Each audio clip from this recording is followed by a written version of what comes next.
And now, Dane Forgione with a spoken word piece. I know your life is empty, and you hate to face this world alone. So you're searching for an angel, someone who can make you whole. I cannot save you. I can't even save myself. So just save yourself. Save yourself. Episode 33 of The Performers I Know. Special guests Frank and Jubie Radice coming at you. These are the performers I know. These are the performers I know. These are the performers I know. These are performers I know.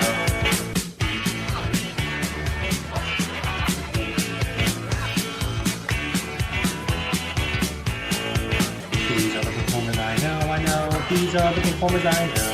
These are the performers I know. These are performers I know.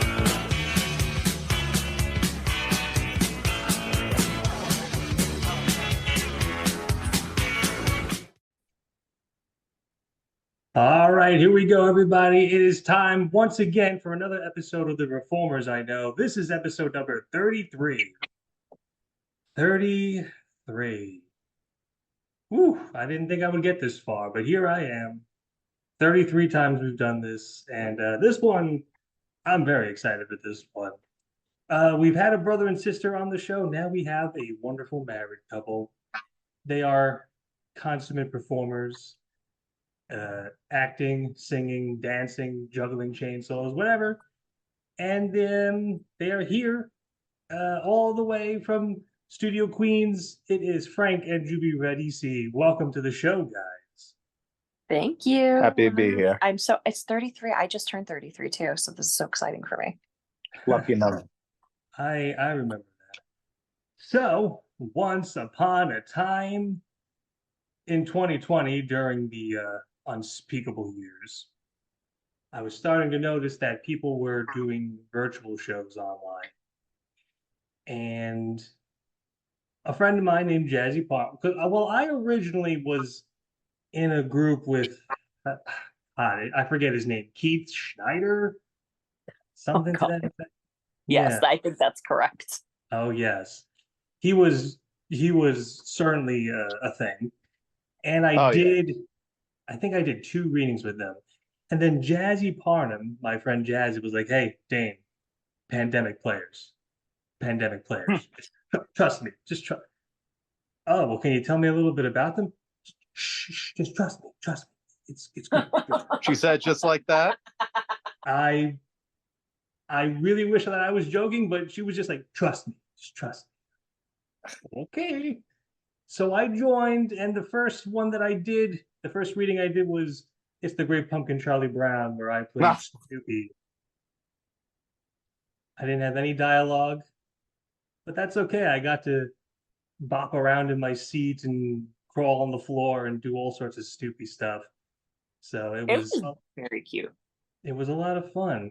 But the first question I have for you guys, as I ask all of my wonderful, wonderful guests, what got you guys interested in doing theater and performing and all that wonderful stuff? What got you bitten by the performance bug? All right, you start. Oh man.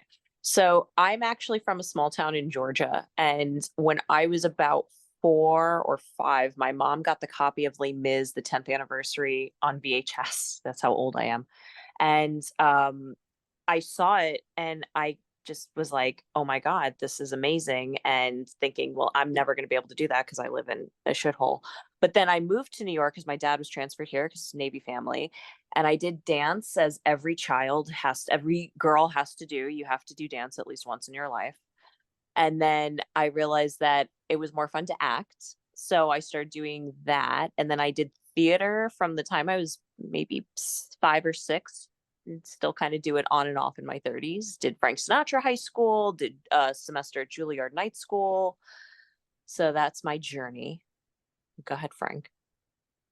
I guess what made me into the person that I am today is when I was 8, I saw the Phantom of the Opera at the wonderful Majestic Theater. And when I saw it, it's kind of the typical, I was mesmerized. I loved it. And I kind of said, that's what I want to do in my life.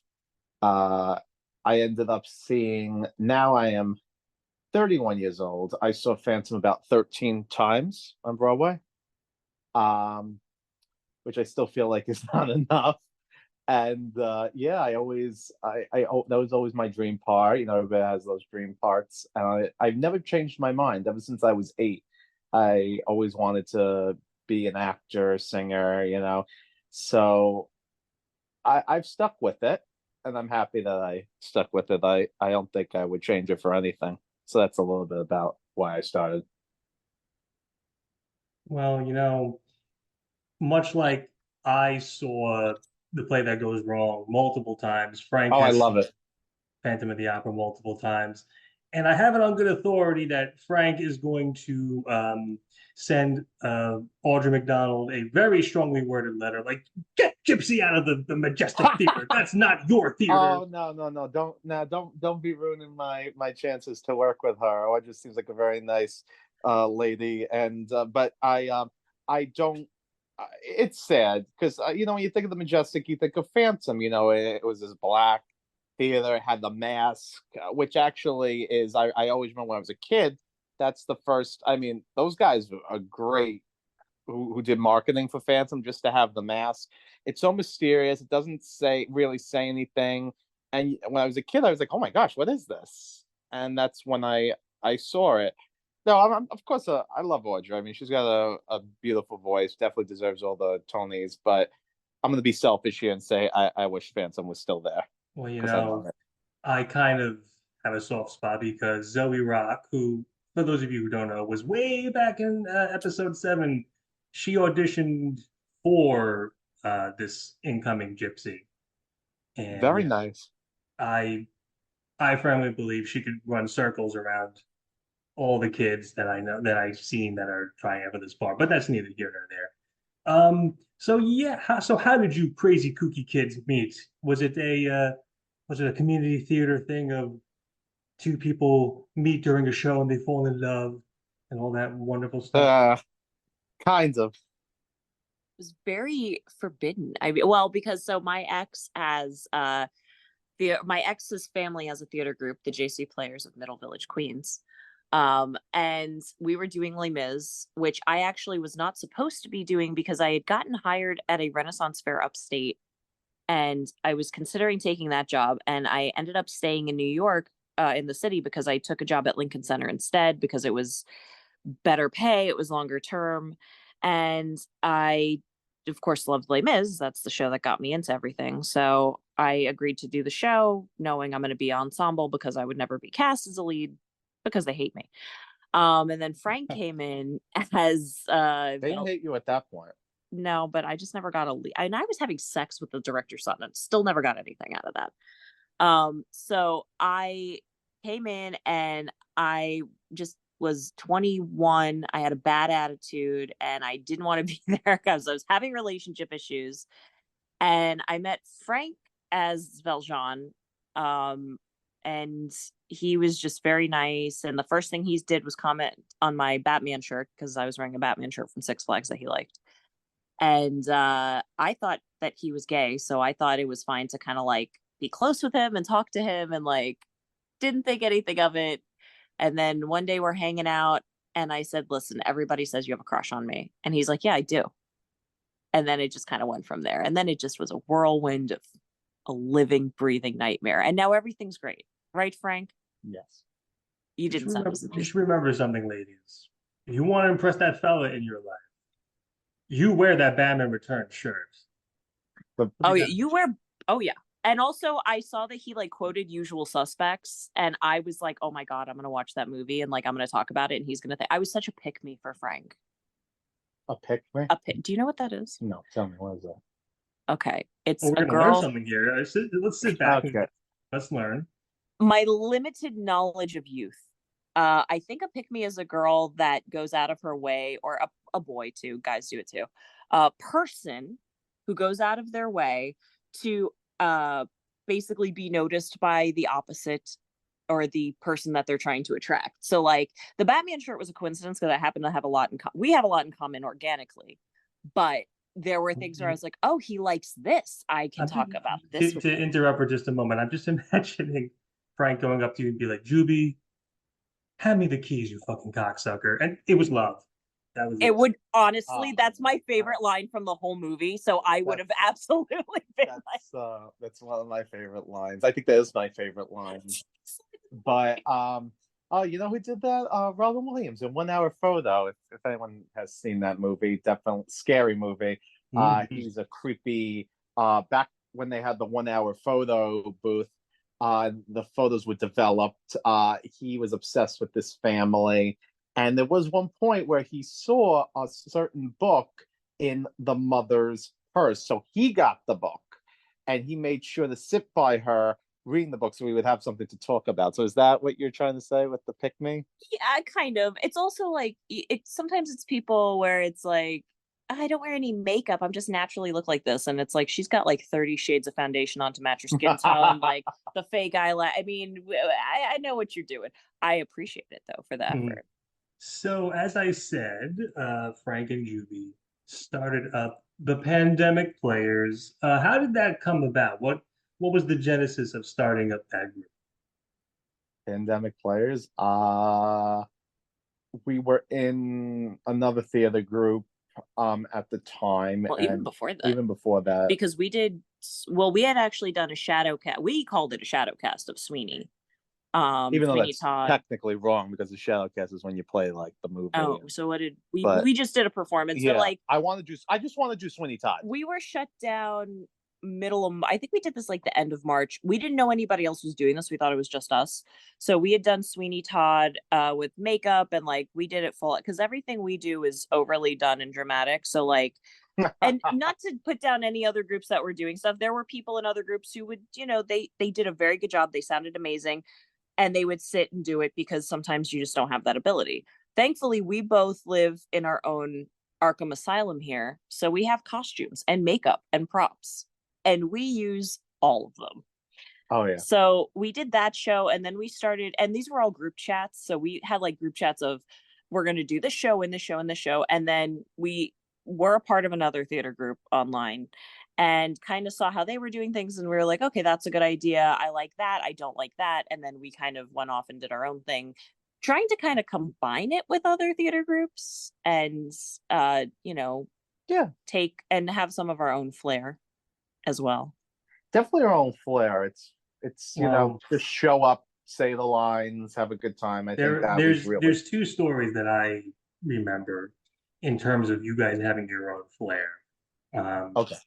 when we did The Hobbit, the animated Ah, Juby posted a video, and you hear Frank doing the Gollum screaming in the background, and Juby's just kind of staring deadpan at the camera, and all of a sudden she just goes, "What do people think goes on in this house?" I love that. That's I one of was my taking a favorite. bath in my bathroom with the door closed and relaxing to calm my nerves from my fear of dying of COVID. And I hear him screeching like Brother Theodore in our living room. And I can only imagine what our neighbors are thinking after, between this and when we did the producers, and I had to tell everybody, please don't yell Heil Hitler too loud. And the other one is apparently when you guys did a reading of Scream, and Frank was chasing you around the house in the Scream costume, and apparently neighbors panicked about that. They thought something was No, no going one on. panicked. No, No one well, did anything. we have a bus stop, so if you look through our window, you can kind of see like the street, the sidewalk, and somebody was looking at us and then kept walking, and I was like, "You don't even know what's going on. I could be really being murdered right now." You know, I was like, sir, "All right, so no one's coming." or It's New madam, I York, could be man. getting murdered right now. It's New York. Absolutely, we have to be told if you see something, say something, and I'm not even from New York, and I'm still like, nah, I ain't doing that. I don't snitch. Because as they say, snitches wind up Yes. getting stitches. Yeah. Yeah. I I no, first. they've never ever. I mean, there's been screaming, there's been stuff. It's a little concerning, actually. I think Nobody that has ever. Cops have never been called. Okay, I think I misunderstood the story because it was told to me secondhand, but I thought that that somebody had apparently said like, "Oh, someone's getting murdered in this house," and the cops came and like, "No, Oh we're just no, doing no, a no, reading a script." you might have had no, it no, no. combined with the time that we did a Disney trivia game where somebody during a massive global pandemic with full hospitals decided to drink half of a bottle of scotch on Yeah, a stomach of tomato soup and a salad yeah. and ended up winning the Disney trivia. I did win the trivia, And then he went to the hospital. and I went to the hospital. Good story. Who is Gaston? It was very close to It was. that. I will never do that again. But yes, I did. Jubie, me and you were teamed up for that, I believe. Yes, we were. And he was in the other room from me because we had to be separate. And then Yes. I kept seeing him walk between the kitchen thinking, oh, he's just getting a glass of water or soda. And it was just half the, what scotch was that? The It was Granddad? Cuddy Sark. Granddad is whiskey. Bourbon, sorry, bourbon. Well, there you go. You see, folks, this show is not only entertaining, but it's informative as well. Oh, yes, Educational, if you will. informative. Yes. I really liked working with pandemic players because it got me out of my comfort zone doing these different plays that I would probably never see myself doing. I mean, we did the Crucible, not even that, but learning about movies and shows that I had never seen before. Like we did the Crucible. Um, we did a whole bunch of crazy gangster movies. Oh yeah, my favorites. Yes. And yeah, but was that really like an intention that you guys had of doing shows that other people might not have done before, or was that kind of like an unintentional thing, like, oh, we just so happen to be doing a reading that people might not have done before? I think to me it was like if I liked something, like I when we did the Gotti reading, I took because a lot of the transcripts just have the lines; they don't have the person that says them. So I would painstakingly do that. Or I remember when we did Beetlejuice, I didn't like the script, so I literally was at the screen Well, writing explain. Don't word just for say you didn't word. like the script because people are going to think you watched the movie and was like, no, I have some corrections. Oh Like no, it was no. the original. It was the original. It was the original script before they changed it, and you see what's in the movie. It was very different. I'm like, no, this isn't going to work. So I did painstakingly put that together. I remember my eyes were like hurting, like I was like seeing stuff because my eyes were so glued to the Beetlejuice screen. I actually we're hoping eventually to do Muppet Treasure Island. Eventually, I know we say it, but we're kind of back to a certain normalcy now that the pandemic is over. And I actually would like to redo Batman because I didn't like the end of the script, so I actually wanted to fix that and do it again.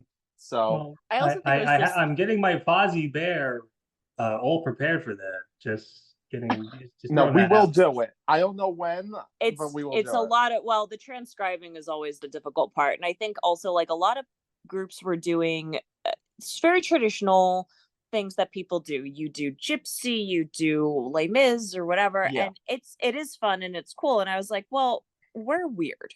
There's just no getting around that. So we have to do something like we want to do just what we want to do. Like there are no rules. It's COVID. It's like fucking Mad Max out here. Let's do whatever we want. And when we did our Jaws reading, the beginning of the script, because there's so much stage direction, and our friends who were doing it with us, like a lot of them, they read the stage directions. Sometimes they act it out. I was like, no, I have to be in my bathtub pretending I am being murdered by a shark. And I thrashed around and wet the entire fucking floor. But it was just like, we're trapped in the house. You have to do something fun. I put when I was Quint, I put blood capsules in my mouth, and I remember you were in the shark I was in costume. the shark costume for maybe like an hour, flopping on my own table. Yeah, These are the kind we of had things that I wish I had been there for, but fortunately, Jurassic Park. She was the I dinosaurs. almost choked to death on lettuce. It was Uh, amazing. we had some really good ones. Well, Dane, since you brought it up, what was your favorite one that we did? oh wow. I got questions for you, the host too. Yeah. I think probably in terms of just sheer insanity would be the Ferngully reading where we had that. I don't even know where this script came from. And it was just like English was like the fifth language for whoever transcribed it. Oh And yeah, yeah, yeah. and between Phoenix breaking up laughing at just the absurdity of it, in terms of something that was just really fun, probably I would say Muppet Christmas Carol is one that I really Oh, I enjoyed. love that one. That's always a good one. And I also enjoyed Bad Santa Yeah. because, and as I mentioned a few episodes back with Phoenix Gray, I broke Frank, which is apparently notoriously hard to do. And all I She had did. to did one of you fornicate? Oh God.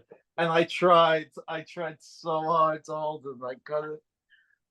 Well, I think I what made it was worse is that you were actually doing shots. I was doing shots of vodka throughout the whole. I don't have a drinking problem. Just saying. Yeah, no, this is not looking great I for you on don't that have front. a drinking problem.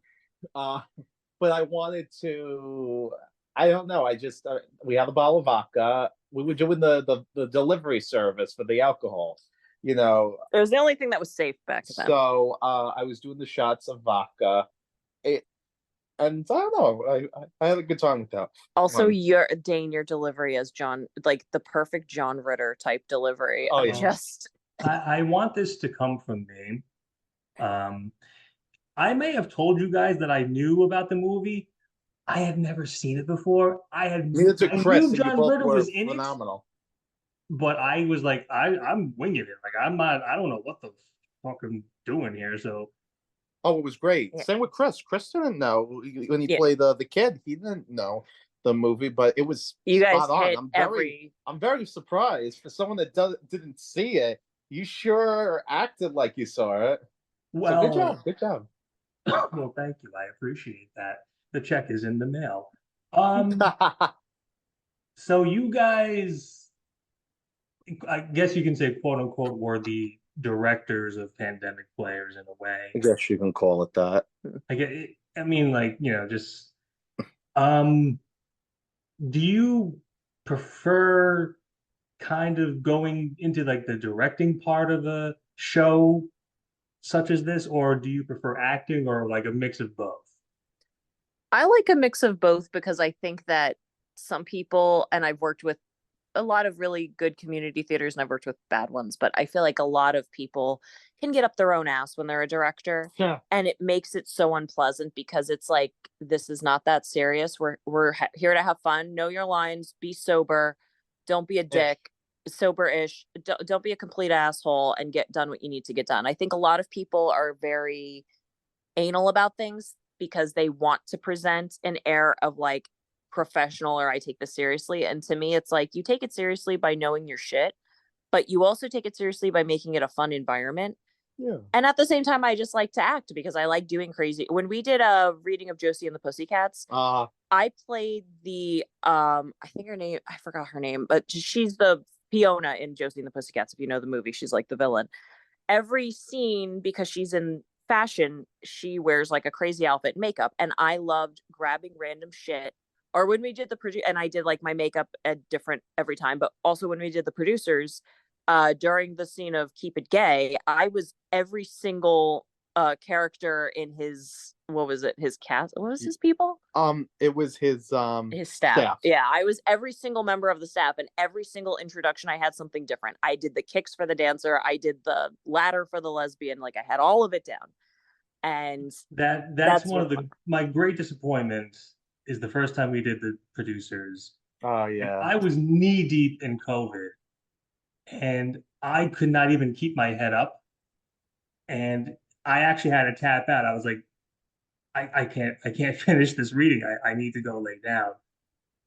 So yeah, that was quite disappointing. But then we made it up to you. We We did did it you again. did make it up to me. And I appreciated that. But like at the time, I was like, I I can't I don't think I can do no more of this. It was Yeah, I can't crazy. go on. I it's can't not go on. easy By the when you say way, Parker Posey was the person in Josie and the Pussycats who played Fiona. there. Thank you, Parker. I Parker. was going to say Mary Louise Parker, and I was like, that's not right. No, Parker Posey. Parker Posey. She's a She's icon. good. Yeah, for me, I rather act truthfully. Uh, but I do like the fun of casting and brainstorming. I do like that. But I rather kind of let you do your thing. Actually, one of my favorite rules that we had was we'll do it. You have to transcribe it. Because I feel like if you were passionate enough to transcribe it, the least we could do is do it.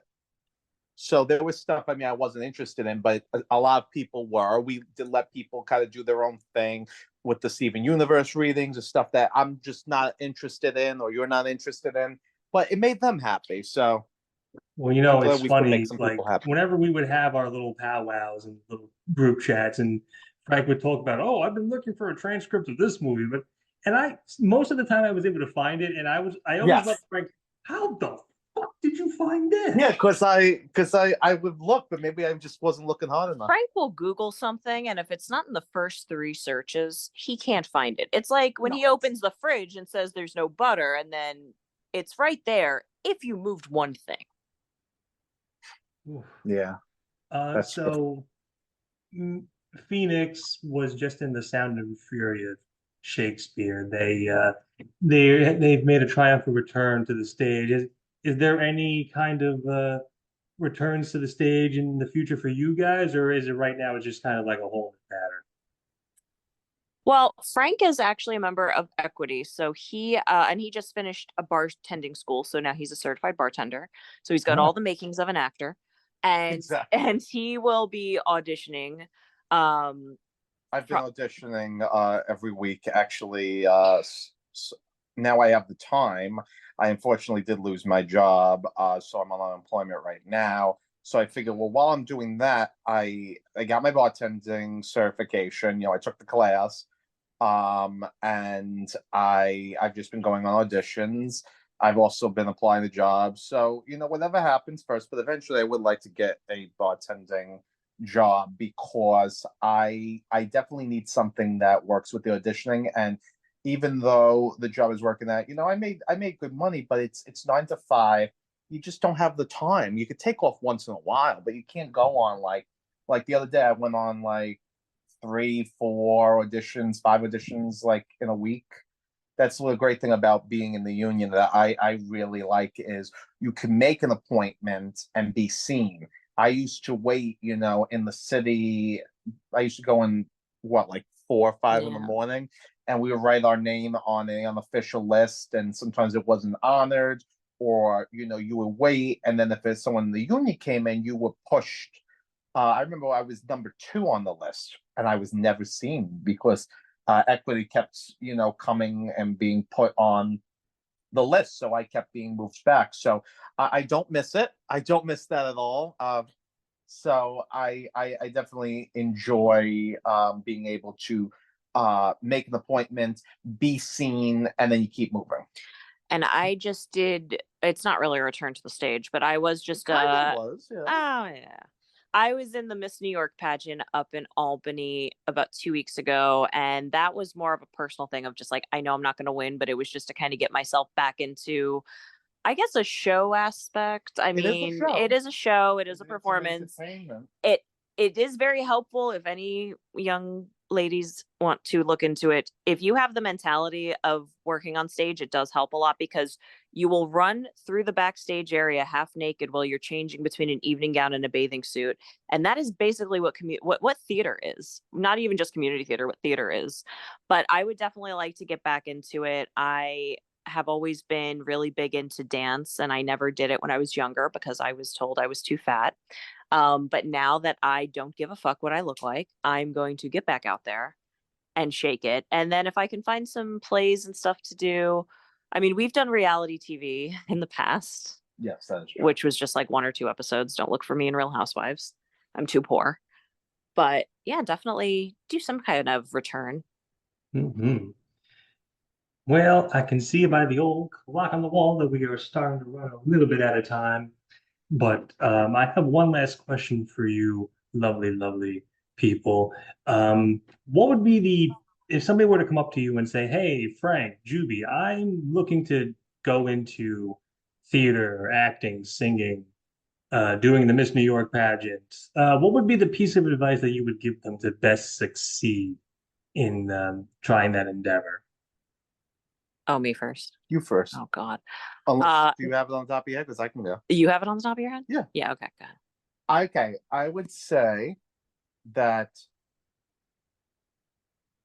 be realistic, of course, but, and this is the big but, don't let people get in your head. I think so many people think they know the ins and outs of auditioning, of being on Broadway. Meanwhile, they're sitting in the same audition room you are. You don't know what they're thinking on the other side of it. You know, you do the best you can, you do the work, and you make sure that the people who are giving you advice want you to succeed, not just telling you what you're not good at, telling you what you are good at, building you up. I feel like that's very important because I feel like there's so much negativity. I remember when I did post on our friend Andrew's Facebook that I got into the union, and someone wrote, "Well, that's not going to get you a job, right?" That kind of advice, ignore. That advice is not advice. It's crap, truthfully. You find your own way, but you could always look to the professionals, of course. They got there for a reason, but don't ever let them be so negative that it stops you from doing what you want and achieving your dreams, because I just think that life is too short. Tim Curry had a great thing. He said, show up. Best advice you could give to anyone, show up. And I agree. Show up. Be there. Audition. Yeah, I agree with that. And I would add to that of one of the reasons I did the pageant, and I am not a pageant girl. Anyone who's met me would be like, really, you? Because I have blue hair. I am tattooed. I got my piercing in. I was over 200 pounds when I did the show. I'm 33. I mean, everything working against me, but I did it to prove a point that I'm allowed to be here. I'm just as worthy as anybody else. And this goes to if you're a dancer, singer, actress, if you're going in to be a lawyer, whatever you're going to do, just you deserve a seat at that table. And if there's not a seat, you go to an empty table, grab a chair and pull one up, because you deserve to be there as much as anybody else. Doesn't matter what you look like. Doesn't matter where you come from. Be realistic with your talent level. If you know you need to work on something, work on it. But don't ever tell yourself, I'm not going to do something because, well, I'm too fat, I'm too short, I'm too old, you have every right to be there. And don't be afraid of what other people think. If they don't like you, fuck them, move on to the next one. And just, it's so tacky to say be yourself, but be yourself. Just be who you are. If you're a piece of shit, though, that's not going to be good for you. Maybe change it. So change some things, but for the most part, be who you are. Absolutely agreed 100% with that. Truer words have never been spoken. Well, as our outro takes us out, I want to thank my guests, Frank and Jubie. Guys, thank you so much for being here. Thank you. This was really fun. All right, and I will see you all on the next episode. Solo. Bye. Bye-bye.